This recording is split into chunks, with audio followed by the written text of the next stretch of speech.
শাৰদীয় দুৰ্গা পূজাৰ বাবে ইমান যে মানুহ জমা হৈ ঠাচ খাই পৰিব আজি কল্পনাই কৰিব পৰা নাছিলোঁ। ককা আইতাৰ পৰা একেবাৰে সৰু সৰু বাচ্ছা পৰ্যন্ত চাগে আজি ঘৰত থকাও নাই বা যোনে যোনে ভাড়াতৰীয়া হিচাপে আছে ভাড়াঘৰতো থকা নাই। আনকি ভাড়াঘৰৰ মালিকো চাগে মালিকনীও তাকে আজি চাগে চবেই পূজা চাবলৈ আহিছে যেন পাইছোঁ। মানে আজি পলমকৈ অলপ কি বুলি কয় পল্টন বজাৰ যাম বুলি ভাবিছিলোঁ, অলপ দেৰি হৈ গৈছিলে।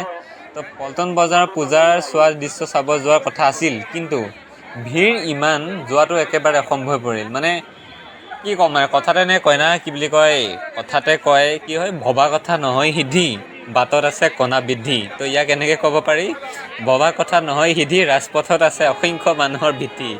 তো বন্ধুসকল, অলেখ মানুহৰ ভিৰ মেইন ৰাজপথবিলাকত পূজাৰ কমিটি প্ৰশাসনৰ ফালৰ পৰা সাধাৰণ মানুহৰ কাৰণে গাড়ী মটৰ চলোৱা নিষিদ্ধ ঘোষণা কৰি দিছে একেবাৰে। আৰু কোনোবা VIP সকলৰ বাবে বা কিছুমান কমিটিৰ পৰা ষ্টাম্প বুকুত লৈ যে ফন্দাই থাকে, তেওঁলোকৰ বাবেতো ৰাস্তা মুকলি কৰি দিয়া হৈছে। তো এনেকৈ ইয়াতে ক'ব পাৰি কি বুলি কয়, ধনী আৰু মধ্যবিত্তৰ মাজৰ পাৰ্থক্য দেখিবলৈ পোৱা যোৱাৰ নিচিনাকৈ। যদিও আপোনালোকে ভিৰখিনিত মই কেমেৰাত আবদ্ধ নাই কৰা, কিন্তু ইভাগে ইমান ভিৰৰ মাজতো স্কুটি আৰু বাইক গাড়ী যাবলৈ দিছে, কিন্তু বাকী মানুহক ঘূৰাই পঠিয়াইছে। কিছুমানে এনেকুৱা দেখুৱাইছে, অৰে ছাৰ বুলি কৈ বাছ যাবলৈ দিছে, তেনেকৈ আৰু। বাকী ভিৰৰ মাজত ইমান কথা নকওঁ, আপোনালোকে অলপ চাওক, ফিলিংছটো লওক, কিমান মানুহ গোট খাইছে। অকল মানুহৰ মাথা মানুহৰ মূৰটো বাহিৰে একোৱেই নাই। জাষ্ট ফোন ধৰিবলৈ দিগদাৰ আছে। মই অলপ লম্বু আছোঁ কাৰণে ফোনটো ওপৰলৈ দাঙিবলৈ পাৰিছোঁ। লাষ্টত গৈ মোৰ সেই লগৰ এটা আছিলে গুৱাহাটীত, সি মামায়েকৰ ঘৰত আছিলে, তাক গৈ লগ পাইছোঁগৈ ইমান কষ্ট। তাক লগ পাবলৈ মোৰ 1 ঘণ্টামান মিনিমাম সময় লাগি গৈছে। মানুহৰ মাজত যাবই পৰা নাই। ই ভাৰত পেট্ৰল পাম্পত ৰখি আছোঁ বুলি ক'লে। মই সেই ইণ্ডিয়ান পেট্ৰল পাম্পৰ পৰা ভাৰত পেট্ৰলিয়াম পাম্পলৈ কিমান 1 কিলোমিটাৰ ডিষ্টেঞ্চ হ'ব চাগে, বা 1 কিলোমিটাৰতকৈ কমেই হ'ব। সিমানকণ যাবলৈও মোৰ ইমান ঘণ্টা সময় লাগিছে। যাবই নোৱাৰি, খোজ কাঢ়িবই নোৱাৰি, মানুহৰ ভিৰেই ইমান। অকণমান গেপ পাই বছ সিমানকণত যি ভিৰ কম পাওঁ বছ ইমান। বাকী মানুহৰ ভিৰ, তাতে আকৌ হাত জেপত ভৰাই পেলাইও, এখন হাত জেপত ভৰাই পেলাই যাবলগীয়া হৈছে। কি ঠিকনা, লেডিছৰ গাত লাগি যাব, পিছত আকৌ চৰিয়াই দিব। পুলিচ ৰখি আছে, এনেই বদনাম। আজিকালিতো লেডিজ মানুহে চব ফালৰ পৰা সুবিধা পাই থৈছে কাৰণে অকণমান সুবিধা পালেই এনেই ফচাই দিব।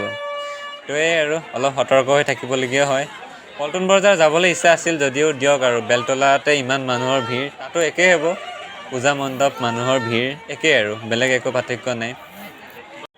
অলপ চাওক আপোনালোকে, অলপ মই ভইচটো নিদিয়াকৈ, মই কথা নকোৱাকৈ অলপ টাইম মই 1-2 মিনিটমান থৈছোঁ। আপোনালোকে শুনি পেলাই ফিলিংছটো লওক, অনুভৱটো কৰক আৰু ভাবি লওক আপুনি যে মানুহৰ ভিৰৰ মাজত ময়ো আছোঁ বুলি ভাবক। আৰু ভাবিব লগতে আপোনাৰ ফোনটো জেপত ভৰাই ল'ব, কি ঠিকনা ফোনটো চুৰ হৈ যাব পাৰে। তো ফোনটো ভৰাই ল'ব। তো চাওক, অলপ চাওক।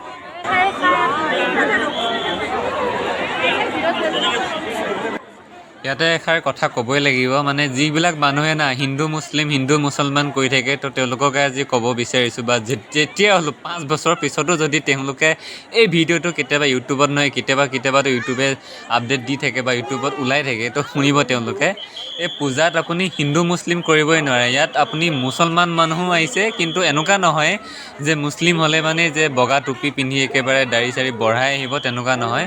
মুছলমান মানুহো আহিছে, আমি নিজ ফ্ৰণ্টৰ সন্মুখত দেখিছোঁ।